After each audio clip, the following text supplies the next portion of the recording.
जय हिंद साथियों, हमारे YouTube चैनल स्पीडेक्स कतिरा आरा में आप सभी लोग का स्वागत है। तो इससे पहले, इस लेक्चर से पहले हम अपने 4 लेक्चर में आइसलैंड बोले तो द्वीप, जिसमें अंडमान निकोबार, लक्षद्वीप, ब्रह्मपुत्रा नदी में एक द्वीप है माजुली द्वीप, मतलब भारत के सारे द्वीपों का डिस्कशन हम आप लोग के सामने कर दिए हैं। अब आज का जो टॉपिक है, आज से जो हम नया टॉपिक स्टार्ट करने जा रहे हैं, उसका नाम है तटीय प्रदेश। तटीय प्रदेश, सबसे पहले देखिए तटीय प्रदेश या तटीय मैदान। तटीय प्रदेश या तटीय मैदान, तो सबसे पहले ये जान लीजिए कि भारत के कुल तटीय मैदान की लंबाई कितना है, तो 6100 किलोमीटर, यानी पूर्वी, इसमें दोनों होगा,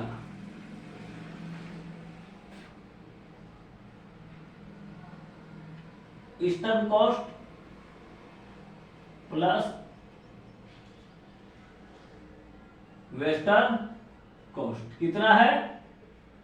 6100 किलोमीटर, याद रखिएगा।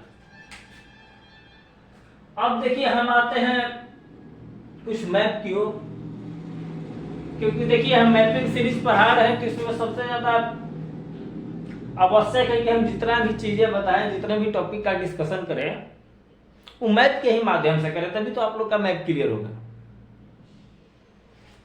तो चलिए आते हैं हम आप लोग को मैप की ओर। देखिए ये हो गया जो भारत का मैप, आप लोग ध्यान से देखिए। ऊपर वाले को क्या बोलते हैं?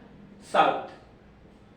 नीचे वाले को बोलते हैं नॉर्थ, इसको बोलते हैं वेस्ट, इसको बोलते हैं ईस्ट, यानी दक्षिण, उत्तर, पश्चिम और पूर्व। ध्यान दीजिएगा। अब देखिए इंडिया के जो ईस्ट वाले पार्ट है उसको बोलते हैं पश्चिमी तटीय मैदान।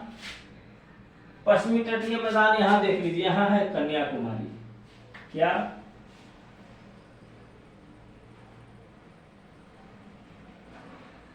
कन्याकुमारी, यानी पश्चिम तटीय मैदान किसको बोलेंगे?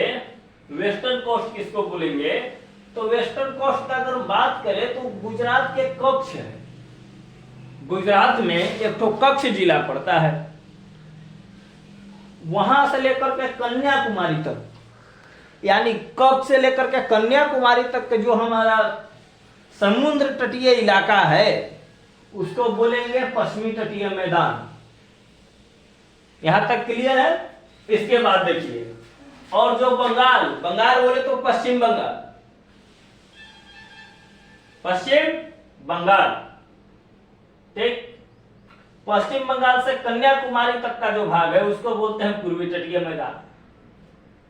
अब देखिए यहां एक चीज और समझने की बात है कि हम बोले पश्चिम बंगाल, तो आप लोग कहिएगा कि हुजूर पश्चिम बंगाल इसको हम क्यों बोले, तो भारत के पूर्व में पड़ता है, तो आखिर इसका पश्चिम बंगाल नाम क्यों पड़ा या कैसे पड़ा? तो इसका जवाब यही है कि जब बांग्लादेश था, बांग्लादेश, वो आज बांग्लादेश नहीं था, आजादी के पहले से वो भारत का हिस्सा था, और जब 1947 का विभाजन हुआ, विभाजन में कौन कौन थे तो याद रखिएगा, लॉर्ड माउंटबेटन, जवाहरलाल नेहरू और जिन्ना, ठीक। तो विभाजन के बाद जिन्ना को प्रधानमंत्री बनाया गया पाकिस्तान का। तो उस समय जो आज पाकिस्तान देख रहे हैं, जो बांग्लादेश, उस समय उसको बोलते हैं पश्चिमी पाकिस्तान, इसको बोलते थे पूर्वी पाकिस्तान। मतलब जो आज बांग्लादेश है, जो आज बांग्लादेश है, वो पहले कभी न कभी पूर्वी पाकिस्तान था। अब देखिए तो बंगाल का जो ये वाला हिस्सा है जहां पे बांग्लादेश है, यहाँ पे मान के चलिए क्या करी, बांग्लादेश है, तो बंगाल के जो पश्चिम वाला हिस्सा, पूर्व वाला हिस्सा है, वो क्या बन गया? बांग्लादेश। बांग्लादेश। जो पश्चिम वाला हिस्सा है यही बना पश्चिम बंगाल। तब से इसका नाम पश्चिम बंगाल ही रह गया। तो यहाँ तक सभी लोग का क्लियर है। अब देखिए कुछ पूर्वी तटीय मैदान के बारे में हम आप लोग के सामने डिस्कस करें। जैसे पूर्वी तटीय मैदान का खासियत क्या है कि यह संकीर्ण है। संकीर्ण बोले तो संकीर्ण मतलब होता है पतला। पूर्वी तटीय मैदान जो है वो संकीर्ण है, पतली है। दूसरा इसमें है कि जो पूर्वी तटीय मैदान है वो कटी फटी तटीय रेखा है, यानी पूर्वी तटीय मैदान जो है वो मतलब स्ट्रेट नहीं है, सीधी नहीं है, वो कटी फटी है। यानी बोले तो पूर्वी तटीय मैदान में अपर्दन बहुत अधिक मात्रा में हुआ है। इसके बाद देखिए, यानी अपर्दन बोले तो क्या बोलते हैं, ज्वर्धन मुख, इसी को बोलते हैं ज्वर्धन मुख। आगे देखिए, आ गया पश्चिम बंगाल।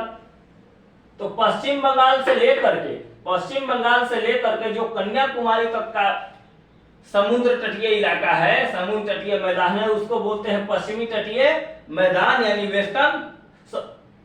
पूर्वी तटीय मैदान यानी ईस्टर्न कोस्ट। यानी पश्चिम बंगाल से लेकर के कन्याकुमारी तक का जो मैदान है, जो इलाके हैं, जो समुद्री इलाके हैं, उसको बोलते हैं हम ईस्टर्न कोस्ट, पूर्वी तटीय मैदान। इसकी क्या विशेषता है कि जो पूर्वी तटीय मैदान है वो थोड़ा क्या है, चौड़े है। पूर्वी तटीय मैदान क्या है, चौड़े है। इसके बाद इसकी जो तटीय रेखा है, इसके बाद जो इसकी तटीय रेखा है वो क्या है, सीधी है, पैरेलल है, स्ट्रेट है। यहां तक सबको समझ में आएगा। आप देखिए पश्चल इसको बोलते हैं बैक वाटर। पश्चल मतलब होता है बैक वाटर। समझ जाइएगा कि केरल में एक अष्टमुड़ी झील है। कोई आपसे पूछेगा कि अष्टमुड़ी झील कहाँ है, तो केरल में। याद रखिएगा अष्टमुड़ी झील कहाँ है, तो केरल में। तो केरल में कौन सा झील है, तो अष्टमुड़ी झील। उसके बाद जो अष्टमुड़ी झील है वो कयाल से बना है। कयाल बोले तो कयाल को बोलते हैं लैगून। आगे हम आपको बताएंगे कि कयाल क्या है, लैगून क्या है। हमारे साथ बने रहिए। अब देखिए तो आता है वेम्बनाड झील। वेम्बनाड झील भी केरल में है। और सबसे ध्यान देने एक बात ये है कि मतलब सबसे वेम्बनाड जो झील है, इसकी सबसे महत्वपूर्ण खासियत यह है कि जो वेम्बनाड झील है भारत की सबसे लंबी झील है। और एक यहाँ कहाँ स्थित है, तो केरल में। याद रखिएगा वेम्बनाड झील भारत की सबसे लंबी झील है और कहाँ स्थित है, केरल में। अब देखिए हम आपको बताते हैं कि जो पश्चल होता है या ज्वर्धन मुख वो कैसे बनता है, यानी पश्चल का निर्माण कैसे हुआ, ज्वर्धन मुख का निर्माण कैसे हुआ। तो आइए समझते हैं। देखिए मान के चलिए कि इधर से कोई नदी आ रही है और बीच में कोई पर्वत है, पहाड़ है या कोई ऊंचे इलाके हैं। तो जिधर नदी का तीव्र ढाल होगा, नदी का तीव्र ढाल होगा और नीचे की ओर गहरा, यानी ऊपर से तीव्र और नीचे की ओर गहरा, वहां पे जाकर के पानी इकट्ठा हो जाएंगे। उसी को बोलते हैं पश्चल यानी बैक वाटर। इसका सबसे बड़ा खासियत है इसमें अवसाद निक्षेपित नहीं होते। इसका जो ढाल होता है वो स्टेप स्लो होता है, तीव्र ढाल होता है। और जो नदियां डेल्टा का निर्माण करती है, तो नदियां डेल्टा का निर्माण तभी करेगी जब मंद ढाल होगा। मंद ढाल बोले तो ढाल का मात्रा जो है वो काफी कम होगा। मंद मतलब होता है थोड़ा सा या धीरे, यानी जो मंद ढाल है वहां पे जो पानी की धारा है वो हल्का धीरे प्रवाहित होगी। मंद मतलब धीरे धीरे प्रवाहित होना, यानी मंद ढाल होगा वहीं पे डेल्टा का निर्माण होगा। एक चीज और ध्यान दीजिएगा कि जहां भी तीव्र ढाल हो और जहां भी नदी का धारा तेज हो, वहां डेल्टा का निर्माण कभी नहीं होगा, कतई नहीं होगा। तो चलिए इसके बाद हम इसके नेक्स्ट पॉइंट की ओर ले चलते हैं।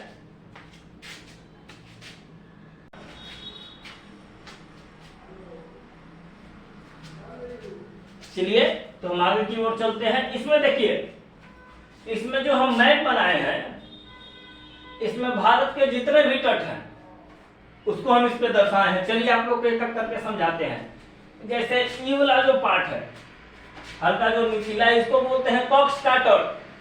कोई आपसे पूछेगा कि कॉक्स का तट कहाँ है, तो गुजरात में। कॉक्स का तट कहाँ है, तो गुजरात में। उसके बाद आता है कठियावाड़ तट। कठियावाड़ तट वो भी कहाँ है? तो काठियावाड़ तट भी कहाँ है? गुजरात में। अब देखिए कच्छ की खाड़ी है, अभी है खंभात की खाड़ी। उसके बाद आता है कोंकण तट। कोंकण तट, अब यहां से समझिए जो कोंकण तट है वो गोवा से लेके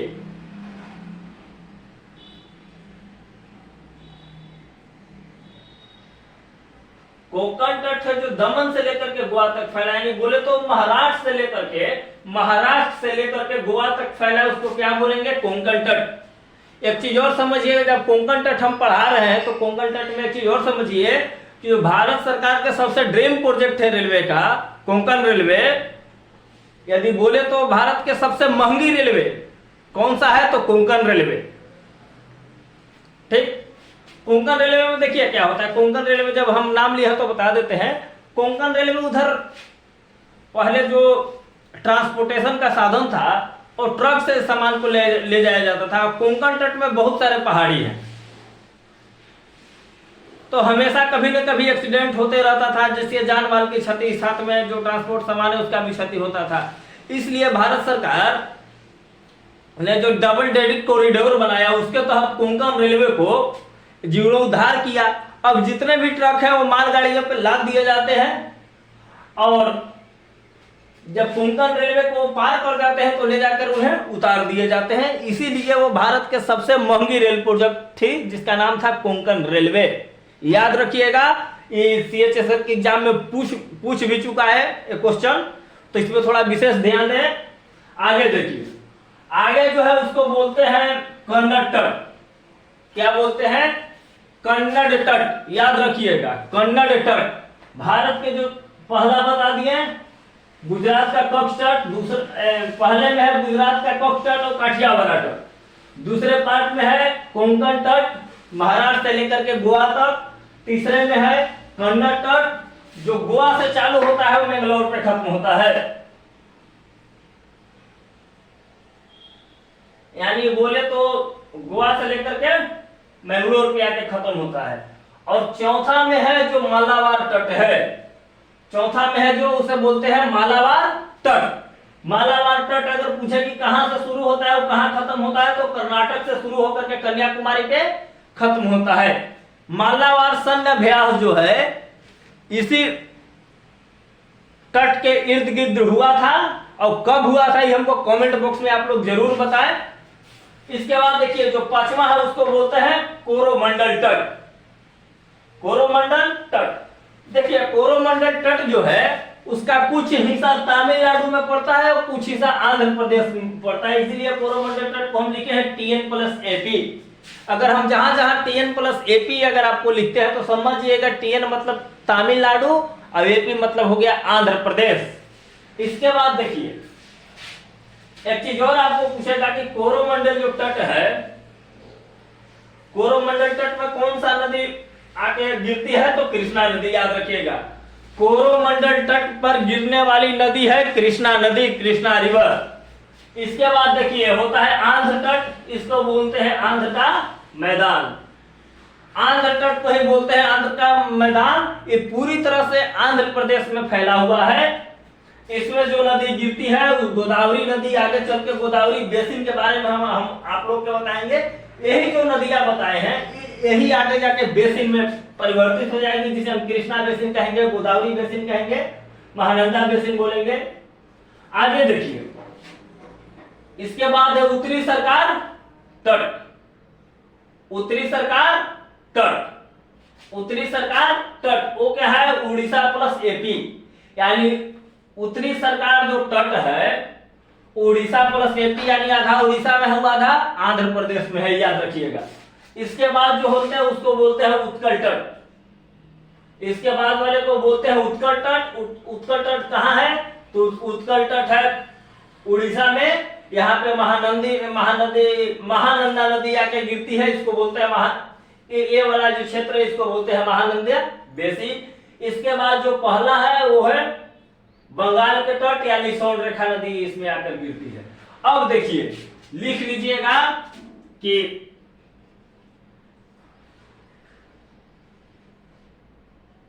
पश्चिम तटीय, इसमें पहला आ गया कच्छ एवं काठियावाड़ तट।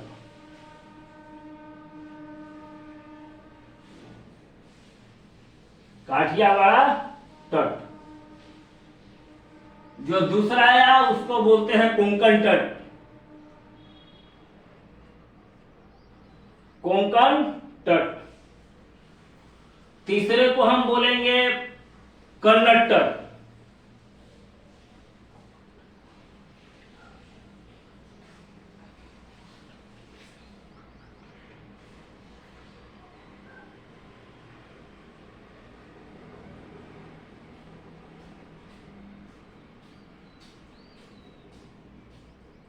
और चौथा को बोलते हैं मालाबार तट। मालाबार तट। अब देखिए जो पश्चिम तटीय, इधर की ओर आते हैं तो इसको बोलते हैं पश्चिम तटीय, इसको बोलेंगे पूर्वी तटीय। पूर्वी तटीय भाग। इसमें जो पहला है वो होगा बंगाल तट। बंगाल तट। दूसरा जो है उसको बोलेंगे हम उत्कल तट।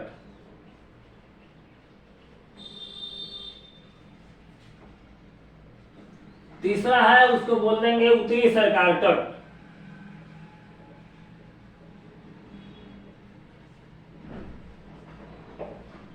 चौथा को बोलेंगे आंध्र तट।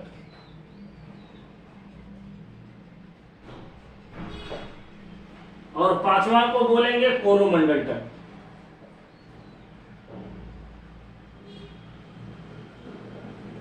कोरोमंडल तट। याद रखिएगा जो पश्चिमी तटीय भाग है उसमें 4 गो भाग है। पहला है कच्छ है काठियावाड़ तट, दूसरा है कोंकण तट, तीसरा है कन्नड़ तट, चौथा है मालाबार तट।